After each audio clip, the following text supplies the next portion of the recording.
é o nosso quarto episódio sobre epilepsia.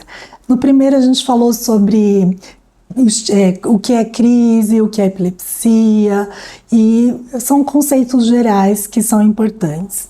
O segundo, eu falei sobre os tipos de crise, os tipos de epilepsia, e o terceiro foram as causas da epilepsia. Hoje eu gostaria de falar sobre como a gente descobrir melhor o tipo, as causas, como faz essa investigação, como que é o nosso raciocínio no diagnóstico. Eu faço epilepsia, trato de pacientes com epilepsia há mais ou menos 20 anos e trato muitos pacientes, tanto que a gente chama farmacosensíveis, que tem uma epilepsia de fácil controle, e também aqueles casos que a gente chama de farmacoresistentes. Então, 70% dos pacientes, a gente considera como são fáceis de controlar. Fáceis, que eu digo assim, que você, iniciando um tratamento, as crises se controlam, independente se tem ou não tem lesão. 30% dos pacientes com epilepsia geral, eles têm o que a gente chama de epilepsia farmacoresistente. E que, apesar do tratamento estar correto para o tipo de crise, para o tipo de epilepsia, eles mantêm tendo crises. Podem ser poucas ou muitas, mas mantêm as crises. Eu vou falar de um modo geral das epilepsias e depois a gente pode aprofundar um pouquinho mais nessas epilepsias farmacoresistentes. Como que é o diagnóstico, como que é essa investigação? Primeira coisa é você definir se o paciente tem ou não tem crise epilética, porque tem algumas situações que podem mimetizar crises epiléticas. Por exemplo, uma vertigem paroxística benigna da infância, pode ter aquele torcicolo paroxístico, pode ter distúrbios de movimento que simulam crises. Também temos crises que a gente chama psicogênicas, que parecem crises, mas não são de origem cerebral. E definindo que o paciente tem epilepsia, você definiu o tipo de crise, o tipo de epilepsia, você pode diagnosticar o que a gente chama de uma síndrome epilética.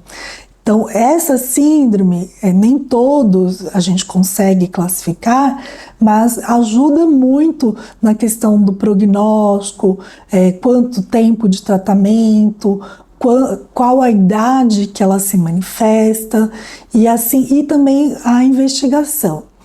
Eu vou falar sobre uma epilepsia que é muito comum, que é a epilepsia autolimitada da infância, como que a gente chega a esse diagnóstico. Então, uma criança, por exemplo, de 4, 5 anos, que está dormindo, que o pai vai acordar ou que iniciou o sono e começa a ter crises focais, uma crise clônica na face, por exemplo. E aí ela desperta, fica um pouquinho confusa e depois passa. Uma crise focal, motora, e que aconteceu numa criança de 5 anos. A família fica preocupada, com razão, vai até o pronto-socorro, faz aqueles exames gerais, não tem febre, tudo, e às vezes faz uma tomografia, um eletroencefalograma, e geralmente o pediatra, olha, como foi uma crise epilética única, vá até um neurologista para fazer a investigação, o tratamento e tudo mais. Então, essa mais ou menos é uma sequência bastante comum, na maioria, que eu vou dizer, um público infantil. E aí, dali em diante, o que a gente faz?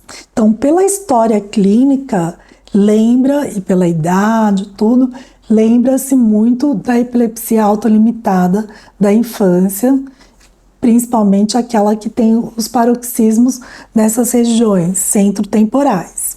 Uma criança que não tem nenhuma deficiência, que não tem histórico nenhum, né, do parto, do nascimento. Então, lembra-se muito. Como que a gente vai ter certeza ou um diagnóstico mais assertivo?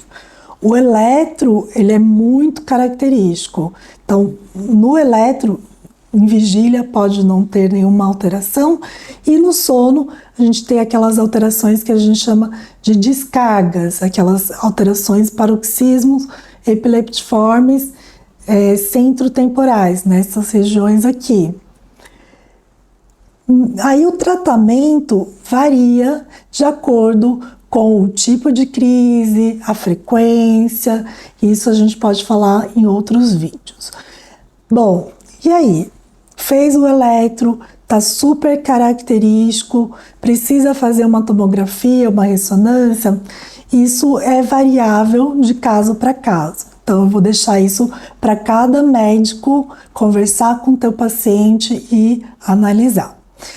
Mas quando nós temos a história clínica compatível, o eletro compatível e que você se encaixa numa síndrome epilética muito clássica, você pode traçar um prognóstico, um tratamento, um acompanhamento e muitas vezes até evitar exames desnecessários, né, com anestesia, exames que precisam internar, e aí a gente consegue definir melhor como que vai ser essa linha de investigação. Bom, uma segunda situação, um bebê muito novinho, 3, 4 meses, que começaram com espasmos, e espasmos que foram tratados adequadamente, fizeram toda a investigação para a parte metabólica, e que ele mantém com espasmos epiléticos. A gente fica na situação, um bebê que tem 3, 4 meses, não se encaixa muito na síndrome dos espasmos infantis, ele está muito novo para ter uma epilepsia autolimitada, existem, mas não é um quadro clássico, uma ressonância normal, um exame físico, talvez uma discreta alteração do desenvolvimento. Então, estes casos, é importante sempre pensar, ter um alerta para aquelas causas não ambientais. Então, por exemplo, as causas genéticas. Foi a tese do meu doutorado. Então, quando você não tem um controle adequado das crises, quando você não consegue encaixar em um tipo de epilepsia que tem um prognóstico tranquilo na infância, depois na adolescência, tudo, é obrigatório fazer uma investigação mais detalhada. Então, antigamente os testes genéticos eram muito caros, hoje ele está mais acessível e é muito importante. Qual teste genético fazer neste caso, nessas epilepsias?